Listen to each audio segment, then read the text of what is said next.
yardımcı olsun. Amin, amin, amin. Allah yardımcı olsun. Oruç nasıl gidiyor? Seni zorlamıyor inşallah. İşte idare var.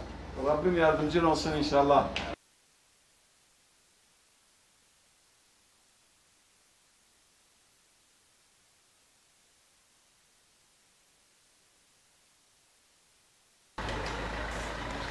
Nasılsın teyzeciğim, iyi misin? Tamam yeter, inme. O kadar yeter. Sen geri yukarı çıkaracaksın. Allah yardımcın olsun inşallah.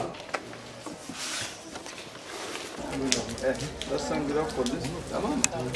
Var mı başka bir ihtiyacınız, bir şey için? Allah yardımcınız olsun. Allah'a emanet olun. Selamünaleyküm. Ramazan çalışmaları kapsamında yetim giyindirme programlarımız vardı. Bu yetim giyindirme programlarımız 4 etaptan oluşacak. Birinci etabını bitirdik. 3 etap daha var. Bu 3 etabı da Allah nasip ederse ilçelerimizde, Osmaniye'de ve Hatay'da devam edecek. Bugün de biz ailelerimize gıda yardımı, alışveriş çeki ve bir kısmına da kira yardımı olmak üzere bugün bir yardım kampanyamız vardı. Onun dağıtımını başlattık. Kısmen de dağıttık. Bugün yaptığımız dağıtımdan itibaren 130 aileye gıda yardımında, koli yardımında bulunduk. 120 aileye de alışveriş çeki verdik.